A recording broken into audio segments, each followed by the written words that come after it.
Welcome to the party. I'm Sam Ekstrom.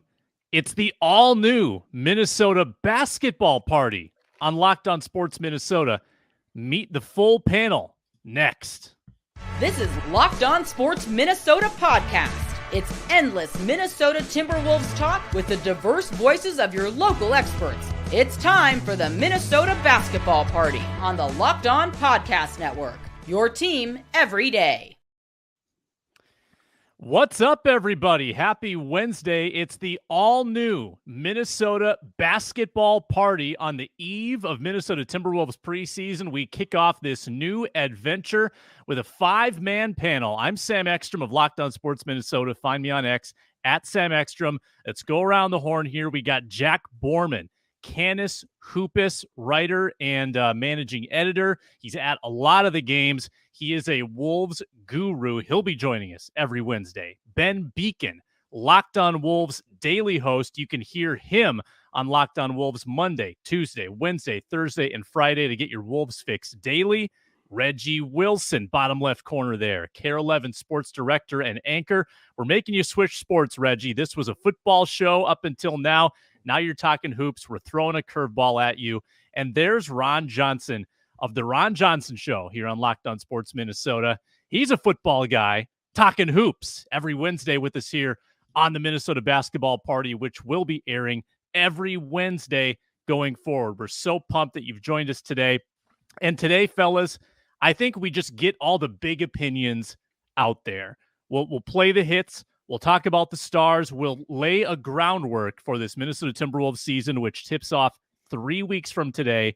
Preseason tomorrow in Abu Dhabi. Can't wait to get started.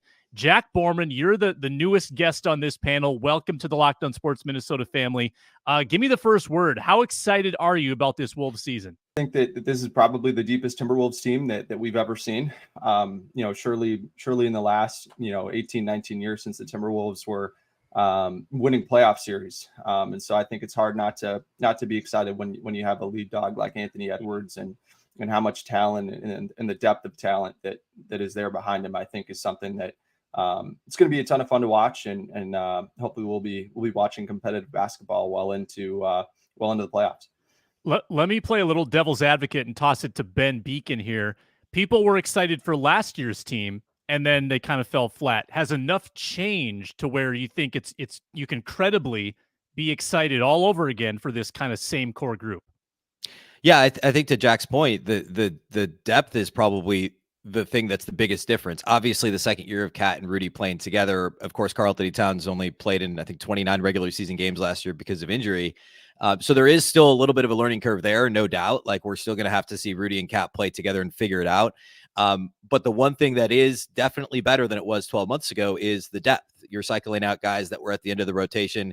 I mean, opening night last year, you're talking Bryn Forbes, you're talking Austin Rivers, and you were relying on Jordan McLaughlin. And now you've got guys like Shake Milton, who's been in the playoffs basically every year in his career.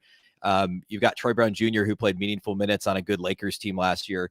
And it's just, that the team's deep. Naz Reid wasn't even in the rotation for most of the first, 4 or 5 weeks last season. He was in and out of the lineup until Cat's injury. So this is certainly a deeper team than we saw 12 months ago. And then layer on to that, having Cat and Rudy playing together in a second season. I mean, it's also the progression of Ant, which we'll get into, I'm sure. Certainly I feel better about this team, and Wolves fans should feel better now than at the end of last season. Reg, what kind of vibes are you getting over there in KARE 11 land? I'm excited to see them potentially try to get out of the first round of the playoffs. That would be nice, right? I just think, last year there were so many questions like, can Cat and Rudy play together?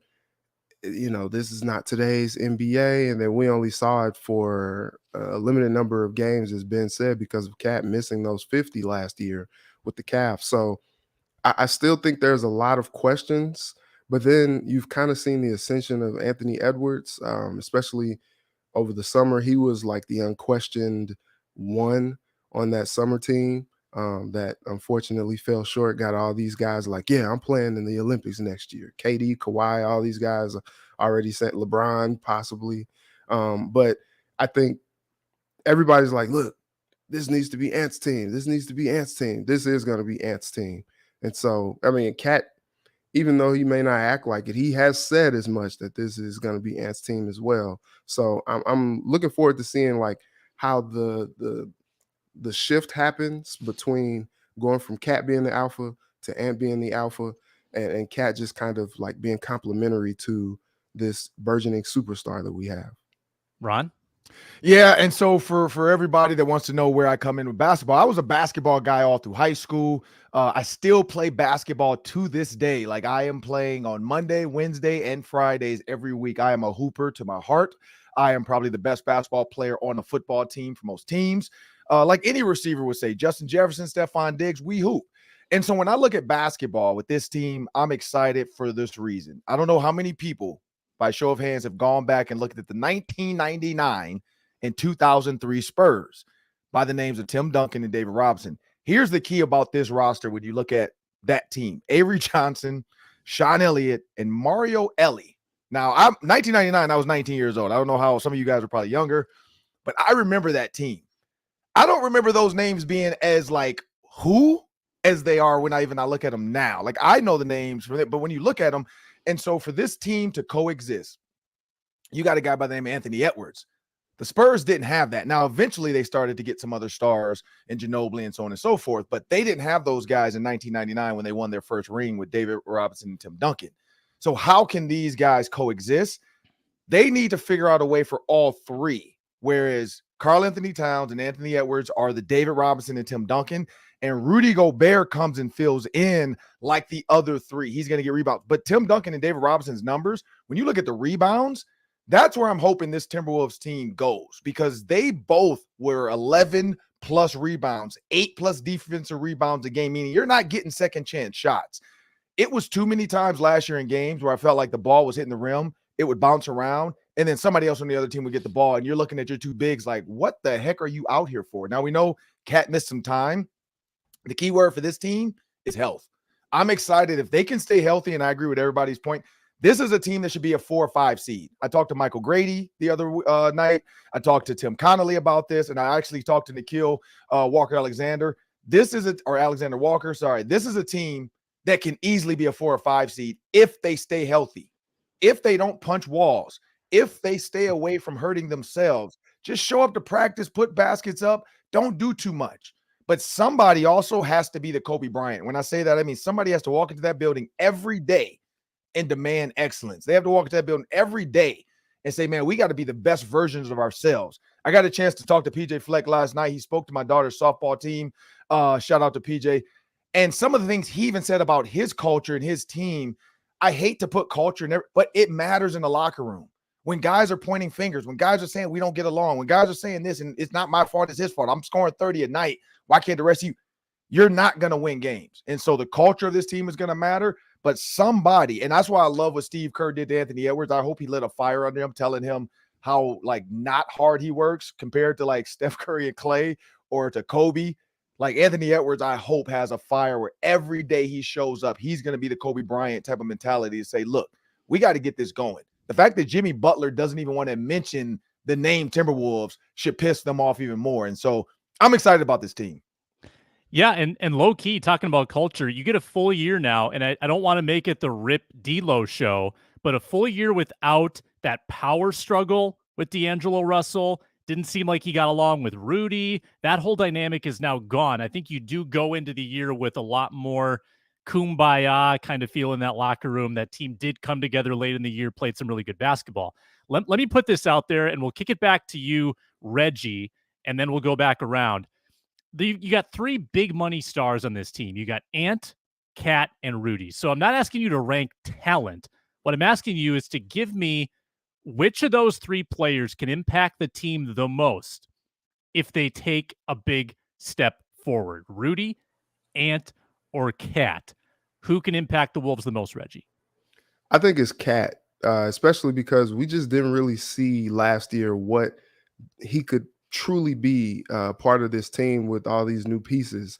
And look, there have been so many times where Cat comes out, gets into foul trouble early on. You know, some of these mental things just kind of take him out of the game. I think he has the most to prove to me, just because like he is a star in this league, but like I don't know that a whole lot of people would say like, oh yeah, Karl-Anthony Towns is superstar status. Like I think he was like at the brink of that at one point, but like now, I think he's kind of flatlined, if you will. I think he has some work to do to make people kind of respect, what he does a lot more. I want to see him put the ball on the floor a little bit more and not just like, bang inside and try to get a foul call and, crying about not getting a call or whatever the case may be. Like it's time for him to play like true bully ball and put the ball on the floor. And,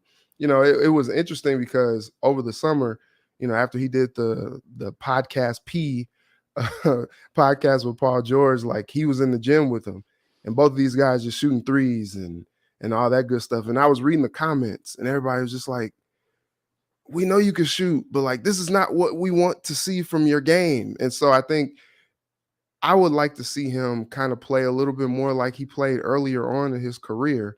Now that he's added the three to his repertoire, like it's interesting because I know that Cat is not Nikola Jokic, okay? But I think we saw kind of like a blueprint of what like this duo of him and Ant could be if they play both to their potentials. Like that pick and roll with Murray and Jokic is deadly. If they can somehow channel some of that a little bit, like they can be unstoppable. But Cat has to be in the mindset to want to actually do that and to want to play that way because they can kill teams with that. So I think if a lot of it falls on him to try to, evolve his game a little bit more and play like a big man because he has the talent, he has the skills. Just want to see him do it on a consistent basis.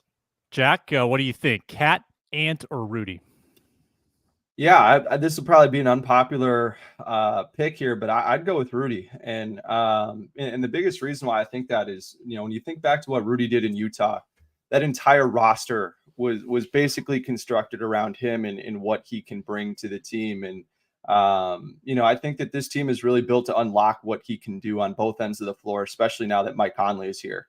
Rudy's talking or has spoken extensively both at the end of last season and now, heading into this season about the value that Mike brings and can help kind of add to his game on both ends of the floor because they just have that built-in chemistry. But I mean, when you go back and you look at those Utah teams, offensively, all they wanted to do was spread the floor with shooters around him and Mike and get that spread pick and roll to clear the lane for Rudy and make it as easy as him to impact the game above the rim. And then defensively, they funneled everything to him in a deep drop with, big physical wings around them and Bogdanovich and Royce O'Neal. Those defenses never were worse than 13th in the league and averaged to be 6th in the league in those 6 years that Rudy was really one of those lead dogs in Utah. He was a 3-time defensive player of the year. And if you look at just his on-off numbers in terms of how he impacted the team's defense, he ranked in the 95th percentile or higher in all but 1 year when he dealt with some injuries. And those Jazz teams won 294 games across those years, won 62% of their games. And when like I said, when you think about the way that those teams were built, you had, the four around him were Donovan Mitchell, Mike Conley, Bojan Bogdanovich, and Royce O'Neal. And this time around, you have Anthony Edwards, Mike Conley again, Towns, and McDaniels. And you can make a real argument that this version of Ant was better than that version of Donovan Mitchell, that Karl Towns is better than Bojan Bogdanovich, and that Jaden McDaniels is a far more impactful player than Royce O'Neal. And so for me, considering that Rudy wasn't 100% until after the All-Star break last season, and we really started to see more of his impact, especially defensively at that point. And now, not to mention that you've got a full year under your belt with Chris Finch and Anthony Edwards, but now you also have a full offseason and a full season, hopefully here with Mike Conley to kind of help bridge what Rudy can do with the rest of the roster. So I think that Rudy has probably is the most likely guy to take a significant step forward, just because last season was just so unlike what we've seen from him in the past. But I do really think that, if the Timberwolves got the best version of Rudy Gobert, that I think that would be the most impactful, because I think that Ant and Karl, I just think we kind of know what we're going to get from them. And with Rudy, I think we haven't seen that yet. So if we do end up seeing that this season, it'll be pretty big for this Wolves team. Ben, who you got?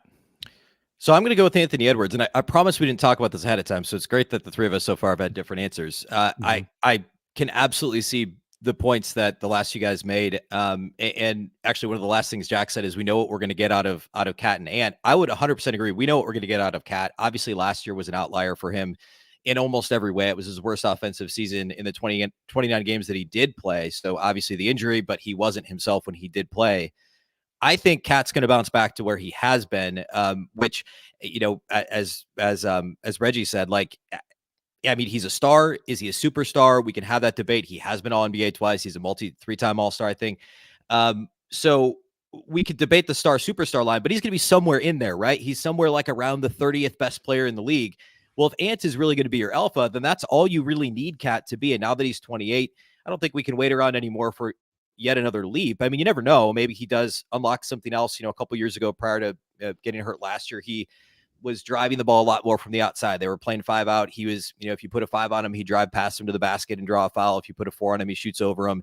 I think we're going to see a lot more of that from Cat this year. But I think the answer is Ant, just because his ceiling is so astronomically high. Like, he was really, really good last year, but he could be way, way, way better. And I thought it was interesting during the Team USA run this summer. There were a lot of people nationally who obviously don't follow the Timberwolves that closely. Simultaneously, I think people were overrating him, but also not realizing that a lot of the things he was doing well for Team USA, he was doing all year for the Wolves. And primarily that being on-ball defense, which is much better than I think people give him credit for. And that would be probably number one. But in general, his all-around game, there's still the ceiling is like insanely high for Anthony Edwards. And so if Cat does what he's done his whole career up until last season, and Rudy bounces back for the most part to where he's been, as Jack said, and wrong side of 30, it's fair to assume that maybe there is some regression happening just because of his age. I think he'll be better than he was last year. So if you assume each of those guys are back to their baseline level, Ant going from, really good last year and an exciting 21-year-old to like a super duper star this year, that is what's going to raise the both the floor and the ceiling of this year's Timberwolves team the most. Ron, break the tie. We've got a 3-way tie here. Rudy, Ant, and Cat. When you look at Rudy, Ant, and Cat, this is hard for me. I can't pick one, but this is what I can do. I can pick 2.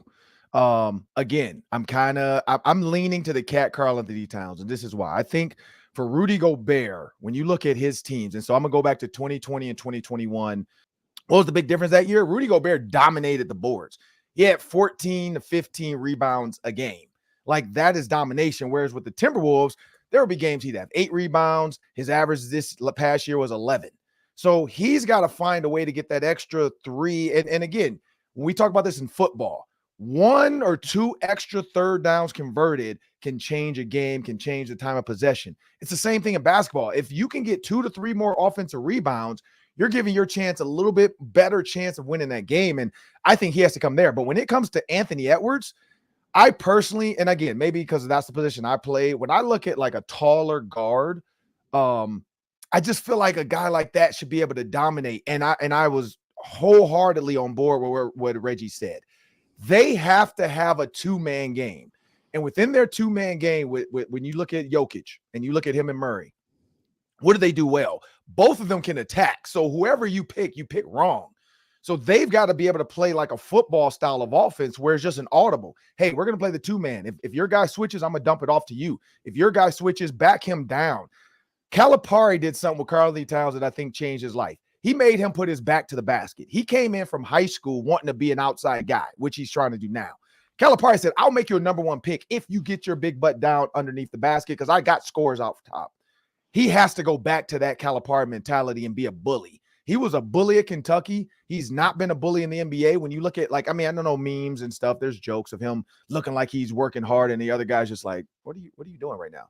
But he's got to get back to that bully ball. And that's why I'm going to go with my 1 would be Anthony Edwards. My 1B would be Karl-Anthony Towns. I think Rudy Gobert just needs to be a rebound blocking machine. And then in that 2-man game, if Karl pops to shoot a jumper from like the elbow, Anthony Edwards drives like Mike Conley does. Anthony Edwards has to get great at this. Just throw the alley-oop. Rudy Gobert at 7'17", Just throw the alley-oop, let him dunk it. That's where he's good. If you look at his three-point percentage, it was 0 in 20 and 2020. Rudy Gobert is not going out there. But what he can do is if there's a guy paying attention or trying to help out on Anthony Edwards, just throw the hoop, dunk it. Like, they've got to go back and watch film of, like, Chris Paul back when he had Blake Griffin and DeAndre Jordan. Like, that's how that offense should look. Blake Griffin can pick and pop. DeAndre Jordan was just like, hey, if you make a mistake and pick the wrong out of the three of us, I'm going to dunk on you. And that's where Rudy Gobert. But Karl-Anthony Towns, I agree with. He has to be a bully. Like, he's got to put his back to the basket. I'm the least basketball-y person here, but I would have voted Ant. I just think that if Ant can channel the Team USA stuff, the stuff that was making Steve Kerr, like, speak the world of him, that's the Ant that could change this Minnesota Timberwolves team. We're going to talk Wolves X factors and a little preseason preview after a word from Birddogs, our good partners on this show. I'm wearing my Birddogs right now. I'm going to wear my Birddogs tomorrow. I'm going to wear them out golfing on Friday because they are so comfortable. They are so versatile. They are multi-season. So as the leaves change colors and fall arrives and the mornings get crisper and the nights get chilly, your Birddogs pants with those liners, those Birddogs joggers, they are so loungy and warm that why wouldn't you wear them every single day? New promotion as well at birddogs.com/lockedon. Use the promo code LOCKEDON. Get a free water bottle with any purchase. Last time I got the Birddogs tumbler. Now I can get the water bottle so I can get my coffee in the morning and then I can hydrate with the water bottle later after I go to the gym. Birddogs.com/lockedon. Get the pants, get the shorts, get the liners inside. They've got the anti-stink sweat wicking fabric. They are so comfortable and so versatile. The Swiss Army knife of loungewear. Birddogs. You won't want to take them off. Thanks again for joining us on this maiden voyage of the Minnesota basketball party. We appreciate you watching. Make sure to subscribe on YouTube, Locked On Sports Minnesota. Get us to 6,000 subscribers and find us on the Locked On Wolves audio feed. That's the Ben Beecken feed where you can also find Locked On Wolves Monday through Friday. All right, fellas, we talked about the Wolves stars. Now let's talk about the Wolves X factors. Ron, you were talking about depth earlier and how the Wolves can really come together with some of those back end pieces.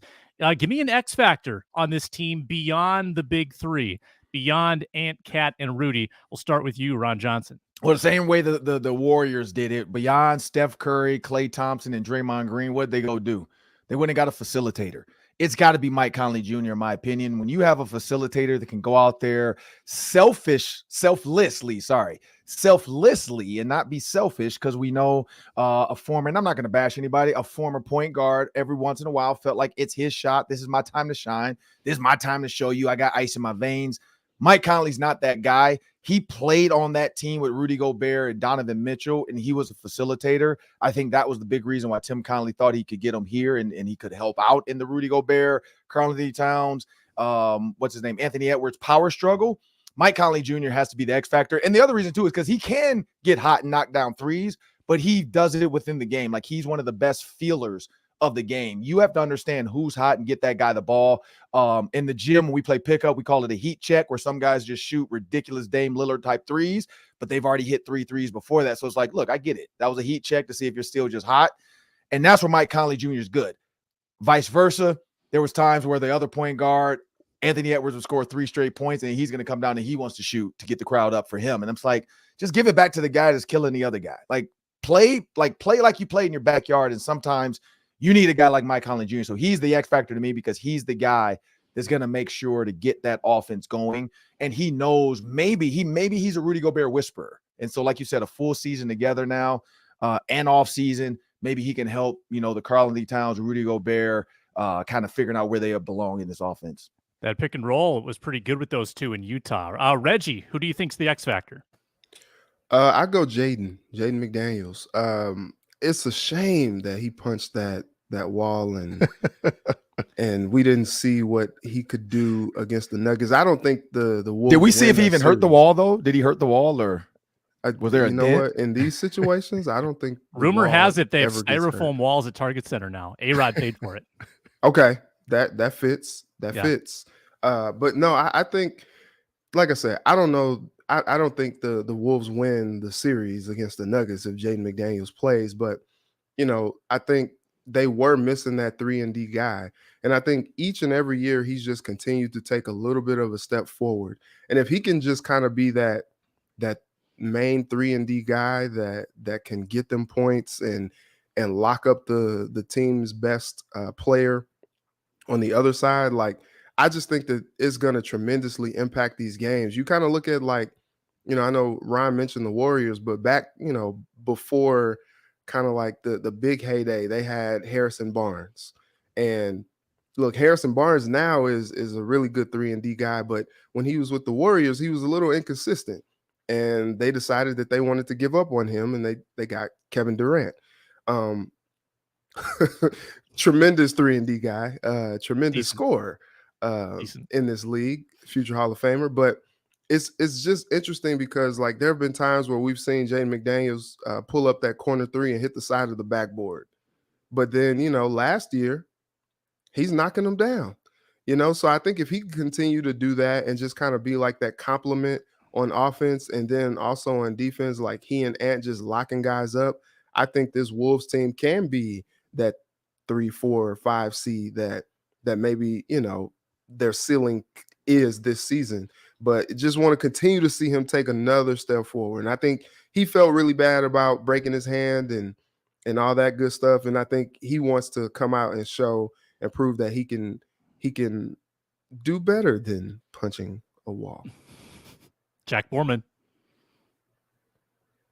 Yeah, I think my favorite Harrison Barnes anecdote was that he thought that the Warriors couldn't replace him, and then they went out and got Kevin Durant right after that. So that's always what I think of when I think of Harrison Barnes. But I was also going to go with Mike Conley for similar reasons that Ron listed, but I had a backup in Nickeil Alexander-Walker, and I think hey Jack, by the way, that was a great one. Harrison Barnes actually was so mad he stopped inviting. I think some guys didn't even get invited to his wedding. So I remember that. Yeah, I remember hearing that. Yeah, but with Nickeil, I mean, you're talking about a guy who basically had to fill in and replicate that Jaden McDaniels role after the wall did its dirty work on Jaden there. And I think the way that he was able to navigate screens and make life as difficult as he could for Jamal Murray. I think a lot of Wolves fans will remember that playoff series and just how, Jamal Murray kind of went crazy in the fourth quarter. But if you go back and you look at some of those shots, Nickeil is playing as good a defense as you can possibly play on a guy like Jamal Murray in that situation. He made 40% of his threes in that playoff series. He had a really good instinctive feel for kind of when he needed to insert himself offensively, whether it was driving to the rim, trying to get to a spot on the floor where you could throw up a lob for Rudy Gobert or, just drive the baseline to get a corner kick and kind of get the defense in rotation a little bit. It's just a guy that, unlike a lot of Wolves role players of years past, is really a two-way player and can be impactful on both ends of the ball. And I really just think that if he's able to continue shooting threes, as well as he did in the playoffs, and then he shot the ball very well. I think just south of 40% for Team Canada in the World Cup this year, playing that backup point guard role behind his cousin Shai Gilgeous-Alexander for that bronze-winning Canadian team. I think that he's just going to be a really important piece for kind of how Chris Finch decides to assemble this rotation and match guys up. So with what he's able to do as a perimeter defender. And then as a really low usage, but impactful offensive player that can unlock people around him, I think he's going to be relied upon pretty heavily here. Ben. I'm going to agree with Reggie. I'm going to say Jaden McDaniels. And similar to what I said about Ant, I just think the ceiling for him is high as well. And obviously he is the fourth option and maybe even fifth option sometimes offensively, at least among the starting lineup. But because he is far and away their best perimeter defender and arguably one of the best 2 or 3 perimeter defenders in the entire NBA. I know he didn't get on an all NBA defensive team or an all defensive team this year. He should have. Every metric, you look at perimeter isolation defense, you look at ball screen navigation, getting through screens. For somebody to be so good at both of those things, he's arguably the best in the league at both of those things. He was robbed, Ben. What's that? Robbed. He was robbed. Yeah, no, he was. Yeah. He absolutely was. We could, this is a whole other topic, but it's because of the whole position designation thing. And of course there's guys that, it's kind of like in baseball, how the Gold Glove turns into an offensive award sometimes where, it's names that are getting on these lists, and Jaden McDaniels, typically all defensive teams lag a year behind. And I think we'll see that this year. I think he'll make that team. But also what he's done offensively. I think Reggie mentioned this too. He's improved incrementally every year. In general, his 3-point percentage was almost 40% last year. And, it was up enough from the year before that you could wonder, is that an outlier? Is he going to come back to earth? But he was 36% as a rookie. So I think it was the quality of attempts. I think certainly the Wolves having Rudy on the floor and, some of the things they were doing to collapse the defense got Jaden some better shot opportunities. I think as long as he can find that his niche kind of within the offense and as a fourth or fifth option, find enough threes, knock them down when he gets them. And then he's going to be on the floor with bench units a lot. And he's going to have to be able to do a little bit more offensively while still staying out of foul trouble defensively. And I think he did a better job last year in terms of staying out of foul trouble than he did his second season. So he continues to improve on both ends of the floor, and he's going to get that big contract extension at some point here really soon. To me, he could be a legitimate fourth star. And as long as he can kind of be that super role player, that super 3-and-D player, I think he can make a big difference for the Wolves this year. No one's going to go with the correct answer, slow-mo. No one's going Kyle Anderson off a career high shooting 3-pointers last year. You're just a slow-mo fan, Sam. Like, so I did have like his game. I imagine that's how Sam plays basketball. Like that's the shooting form is definitely right in that zone there for sure. I had slow-mo listed as for the opposite reason because it was a career year. What does this year look like for slow-mo? Slow-mo and also regression.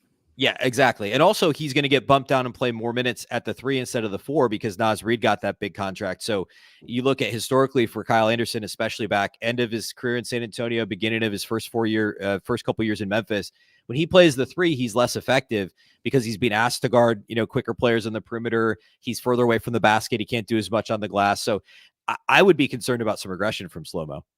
Ooh, I mean, that's a pretty airtight argument, but it's not going to back me down. I'm on the slow-mo bandwagon. We're going to do a little preseason talk, and then we'll end with a fun activity called Common Foul, Flagrant 1 or Flagrant 2. Just want to remind folks to check out the SXM app from SiriusXM.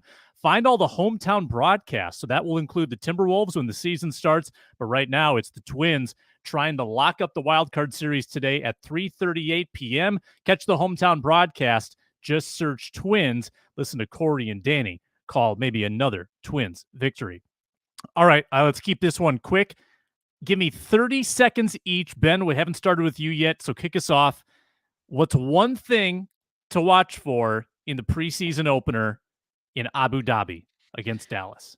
Biggest thing I'm always looking for in preseason is rotations and lineup combinations. It's obviously a little tricky because we don't know how much, some of the guys that played, especially in the World Cup, are going to play. But as you move on in preseason, so maybe this isn't as relevant for Abu Dhabi, but in general, what are the combinations that Chris Finch is looking at? Like, say a couple of the big names don't play. What are some of the combinations he's trying to get with the bench guys? What's he trying to accomplish rotation wise? And I think it becomes more clear as the preseason moves on. Ron. For me, I mean, I want to see some of the one-on-one defense. I know this is a team game in basketball, like all sports are team games, but like receivers, for instance, defensive backs in the preseason and offensive line even. You want to see how these guys handle the one-on-one matchups. Like when you are one-on-one and a guy at the top of the key, can you beat the guy? Can you get your step back jumper off? Can you create space? It's similar to a receiver creating space for a quarterback to fit a ball in a tight window. It's similar for a DB. Can you stay attached? Can you stay plastered, as they called it? I want to see guys like Anthony Edwards. Nothing against Karl-Anthony Towns or Rudy Gobert. I want to see guys like Anthony Edwards create space, but I do want to see Karl-Anthony Towns, and we'll see, how much they play, when they play. But I want to see, because what's his name? What's the guy's name? Gilbert Arenas made fun of the Dream Shake and Olajuwon out here stealing money, charging. There's nothing wrong with a good post game. Kobe Bryant wouldn't have went to Akeem Olajuwon if the post game wasn't important in basketball. Basketball has become too much of an Instagram thing where I got to go tween, cross behind my back. Just put your back, do a nice, easy. I want to see Karl-Anthony Towns post moves one-on-one. That's what I want to see. I want to see these one-on-one matchups, offensively and defensively, but mainly offensively. Can you score? Can you put the ball in the basket? That's early on when I want to see, because then when guys can build on that, that takes them to the regular season. Reg.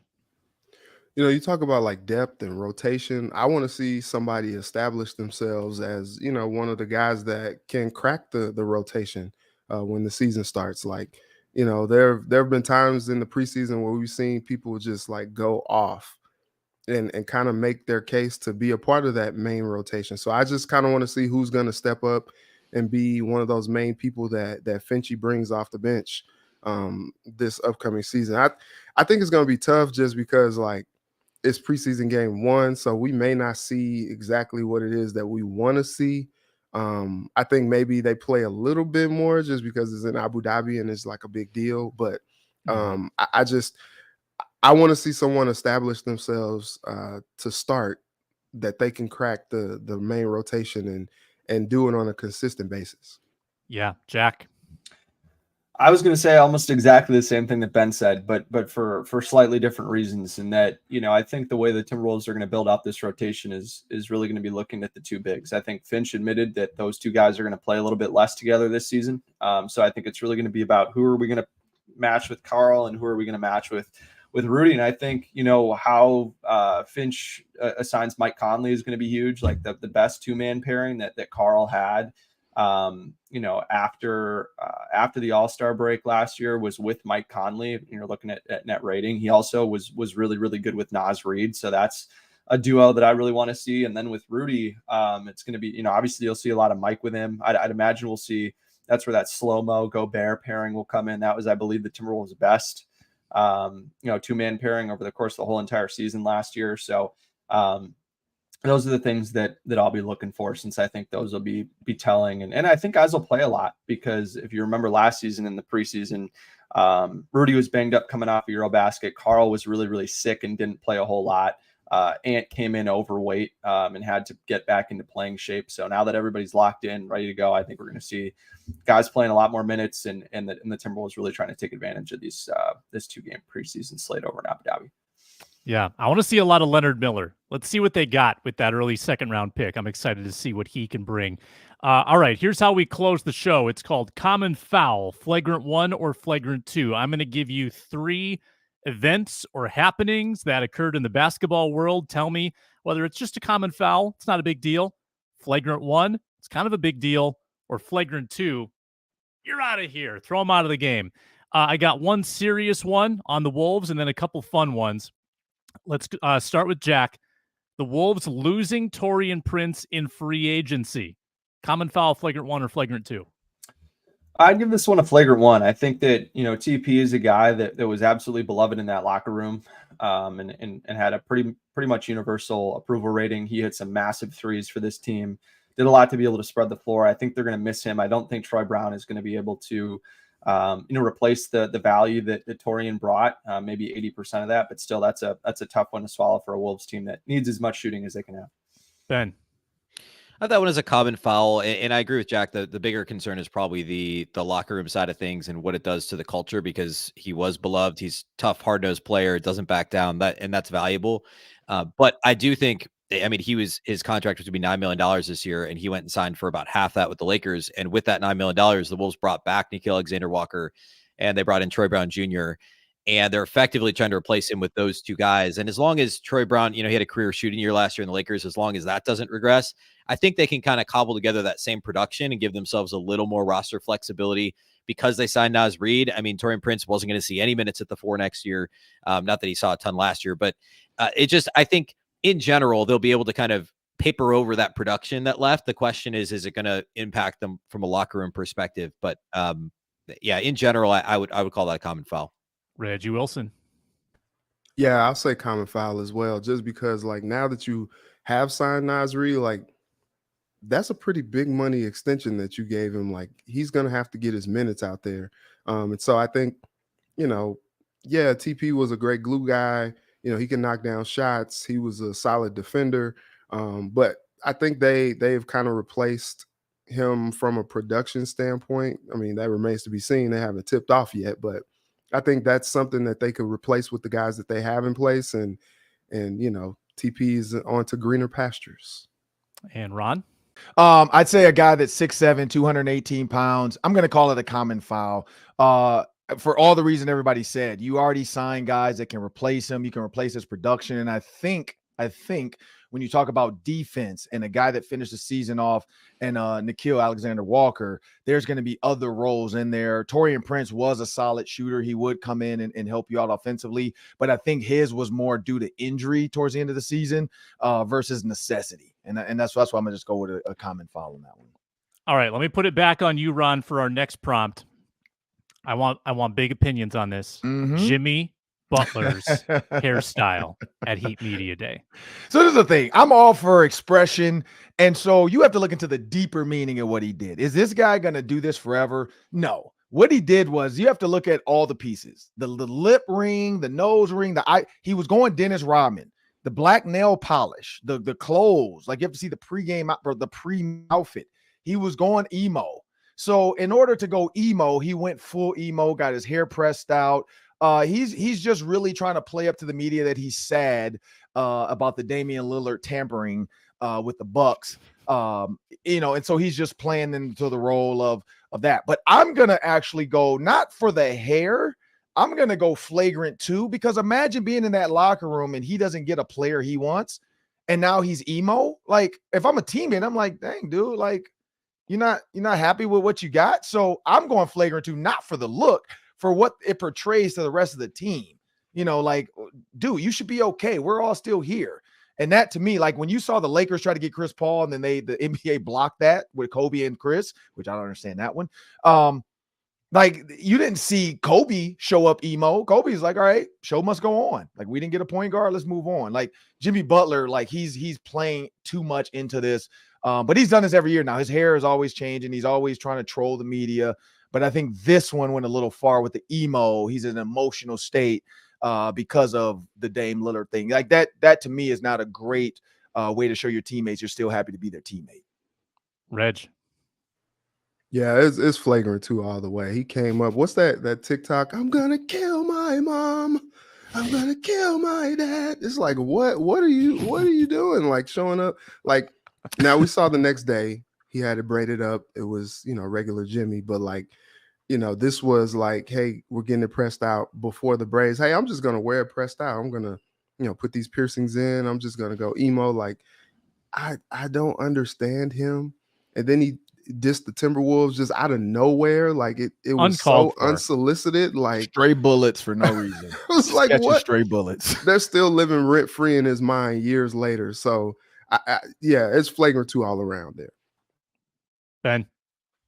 Yeah, flagrant 2. I mean, like Ron said, I don't like people can do what they want with their hair, their look. It doesn't really matter, but it's just obnoxious that that he wants to be obnoxious because he wants the attention. And I get it. Like there's guys that do that, and fine, that's what they want to do. But that's just, it's always, going back to, and like, I guess now this is Jimmy living rent free in my head, but like going back to like the Rachel Nichols stuff, right? Like that whole thing, like just, he's all about, it feels like all about himself. And to Ron's point, like, what does that locker room think about that? What about the places he's left and what he's left in his wake at all of his different stops? And he's obviously an incredible player, and his play, I get it. He's one of the best players that people don't talk about enough. And I would agree with that throughout his career, because he's really, really good.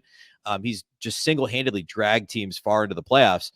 But stuff like this detracts, I think, from that, because it doesn't feel right. It's not a great look for Jimmy. Jack. Common foul. No, I'm just kidding. Flagrant 2 for me. I think, there have already been reports that people in the Miami Heat organization, beyond just his teammates, were pretty ticked off about the way that Jimmy presented himself, and that it just didn't fit the culture of the organization and the message that they want to, send on a day like Media Day. And you think about it too, like Jimmy showing up with the dreads last year, something that he hadn't done before was just so harmless. It was just Jimmy, trying to be funny because that's what he wanted, the picture to be in all the graphics on ESPN and TNT when they're showing all these games. And I think the fact that there's more meaning behind this and that it's more charged up, I think Ron hit it on the head with, how do your teammates feel about this, especially considering that Gabe Vincent and Max Strus are no longer there. And, you didn't get a guy like Dame Lillard. You didn't get a guy like Drew Holiday. And guys like Tyler Hero, whose name was in trade conversations all summer long, like are looking to Jimmy for like, hey man, I still believe in you. And like, forget about the trade rumors. We're going to be fine. Just keep being you. Like, there wasn't any of that going on. And this could all be an afterthought by the, third week of the season. But, if that was the player on my team that was my leader and I'm looking to him, I think that would be a tough thing for me to get past. Yeah, I think Dame dodged a bullet. I think he landed in the perfect spot. I don't know. How would you decide between Dame and Jimmy who's going to take the final shot? I mean, they both are so excellent in those situations. I think it would have just been headed for implosion, hurt feelings. This is my turf. You're the new guy, but I'm Dame Lillard. Like, I think that would have been too awkward. Dame Lillard's got 2 walk-off shots to win playoff series. Jimmy Butler's got 0. So I'd go with Dame there. I'd say it depends on the shot. If you need 2, I'd probably go Jimmy because he's a better mid. But if I need like a 3 or whatever, yeah, I'm going Dame. Like, Dame is that guy. Yeah. But we don't have to worry about that now. Now it's going to be Giannis or Dame, which we know, or Chris Middleton, which I'm guessing they're all going to be happy with Dame taking that pressure off of them. Yeah, no, I think it's a great fit in Milwaukee. The team across the border might be really, really good this year. Glad they're not in the Western Conference. Last one, Anthony Edwards has some new shoes, some new shoe designs. It kind of had like a Georgia peach vibe to them, maybe because he's from Georgia. And a lot of people didn't like the shoes. Jack, common foul, flagrant 1, flagrant 2 on the Ant shoes. This is a common foul for me. Good on Ant for getting a signature shoe. I'm not a shoe guy. Give me whatever Nikes you got. Not an Adidas guy, but again, some totally harmless. Good for Ant getting a signature shoe, building his marketing brand. So happy for the guy. And I'm the last person that has the shoe game knowledge to really hand out a grade on those. Ben. I'm gonna go flagrant 1. I mean, I don't love how they look. I think it's cool that they're unique. The kind of peach colored ones. Some of the, like, I don't know what you're wearing that with necessarily, but like the kind of teal black, those look nice. And they're kind of like, I like that they're not all just like straight Timberwolves colors, like trying to because sometimes guys do that with their shoes with the different colorways. I think this is better than that. I'm glad it's unique. I don't love the overall look, but the black and teal ones look nice. And like Jack said, I mean, great for Ant to get a shoe. And I'm sure we'll see multiple versions of these shoes in the future. Reg. Yeah, shout out to Ant getting his own signature shoe. But I never understand the Adidas thing. Like, I just don't think their basketball shoes are very like. There's yet to be an Adidas basketball shoe that I'm just like, dang, I need that. Erroneous. Erroneous. Well, look. When you think about what Jordan has done, like, people wear J's to the club. Like, people wear J's like with their best dripped outfit. Like, I don't see anybody wearing Adidas hooping shoes. Like, I wouldn't wear those Ant shoes like to go out to eat to dinner with friends or something like that. Like, unless I was just like exactly hooping in those, like, I don't know that I would wear them. I think when you start seeing some of the people say like, oh, like this is kind of like biting off of like the Yeezys, and it's just like, dang, like you don't want that wrap on your brand new signature shoe. So yeah, I think it leaves a little bit to be desired. So I'm gonna say flagrant 1. I'm not really sure what's going on with all the little holes, like breathable joints on the side of the shoe. I'm not really too much of a fan of the shoe, honestly, but shout out to Ant for getting his own signature shoe. That's still a huge deal. Ron, close it down. I'm going to go with that's a 3-pointer and 1. Shoot it. You get the 4th shot. He makes the free throw. That's a 4-pointer. That's not even a foul. Game 1, we sell the Adidas shoe. So I look at the kids, though. I got a lot of texts from head coaches in Minnesota for basketball. One, Wes Tonka. Shout out to Andre Phillips, former Gophers equipment manager. He's the head coach over at West Tonka. Dave Flom, former Eden Prairie coach, who's now over at Southwest Christian. They were saying, hey, man, I got kids asking me, is there going to be a possible colorway that fits our school, which is red and black, and then black maroon. And so I go with the kids because there is a flip-flop. I don't know if everybody's seen it, but you probably have the Yeezy flip-flop. It looks terrible in my opinion, but the kids love them. I don't know what it is about it. So that's where that shoe, if you look at the Yeezy flip-flop, these holes in his basketball shoe are kind of a la Yeezy flip-flop. It's breathable. It's a spongy material and I hoop. So, and everybody that's played the sport, basketball, football shoes, your feet sweat. This is supposed to give you some breathability through the leather. So it's not just leather on leather. It's kind of leather cloth. And then you have this sponge material that's going to hold them together. And the kids like it. Now the colorways, like some of these colorways, and yeah, I didn't even think about the Georgia peach. Maybe that's what this is about. I'm not a fan of the colorways. I do like the Timberwolves color one. I hope that they do just a black and white, like black solid white, and then an all black, maybe even for some of the kids. But Jordan is Jordan. There's not another shoe. Like nobody's wearing the Kyries to the club. Nobody's wearing the Kevin Durant's to the club. Nobody wears the Kobe's to the club. Michael Jordan is the best thing that ever happened to us in the history of life, other than Jesus Christ himself. Michael Jordan is right, but well, no, he's not right below. There's a whole bunch of stuff below Jesus, but Michael Jordan's shoes are up there. Like it's one of those things. Jordan can come out with the same shoe every year and he will sell it out. And so he's a different plateau of human being when it comes to marketing shoes. But I will say this is I've heard, I haven't gotten my pair yet, but I will be having a pair and I will be hooping in them. Because I hoop in the James Hardens, Adidas, shout out.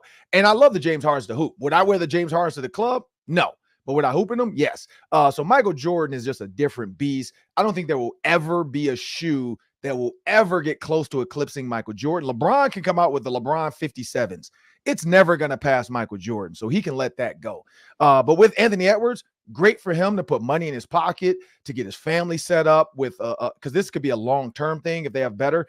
The other thing about Adidas that people don't know too is their marketing team. They go out and get a lot of young interns out in New York and they help them design these shoes. So my guess is this was like a youth inspired type of sit down. Cause like James Harden, he's gone off the deep end. Like James Harden's shoes are starting to look like he just smokes weed with these kids. And then they've created a shoe because they're getting ridiculous with some of the looks. Like his last one for James Harden had flowers, stars, squares, and triangles. I was super confused at it. It looked like something the Riddler would wear, but thank God Anthony Edwards came out with a normal shoe, and I hope he doesn't smoke weed and picks his next shoe. Just continue to grow on this brand, because if he does become a superstar in the next 2 years, more kids will want to hoop in his shoe. But I will say the state of Minnesota high school basketball kids have already started asking. So like PJ Fleck always says, sometimes the shoes is not about us. It's about the kids. And I think he hit it. I think he hit not a home run. I think he hit maybe a double right now. But I'm not, shout out to the Twins, and hopefully they can close it out. But no, I'm not gonna say there's a common foul, a flagrant one or two. This is a nice little jumper. But again, I'm always happy to see guys do something better. But I'm not a fan of the colorways. I'll say that might be the common foul for me. Like that all peachish or pink. I don't even know what that is. Like the orange black, I get because it's Halloween coming up. But that other one in the middle, I'm not a fan of that one. I do like the Timberwolves one though too. The teal is kind of cool, and maybe he'll have a city. What is the city edition jersey shoe where it's multicolored? That could be a cool one too. Love the shoe talk, love the hoops talk, gentlemen. But the party does have to end. Our first edition of the Minnesota Basketball Party. Find us every single Wednesday here on Locked On Sports Minnesota or the Locked On Wolves audio feed, and you can hear Luke Inman and Jack Borman reacting to Wolves games on the Wolves postcast beginning October 25th. For Ron, Reggie, Ben, Jack, I'm Sam Ekstrom. Football Party tomorrow with Ron, Arif, and Luke Braun, the show you're accustomed to. Big thanks to those who tuned in on our first edition of the Minnesota Basketball Party on Locked On Sports Minnesota. So long, everyone.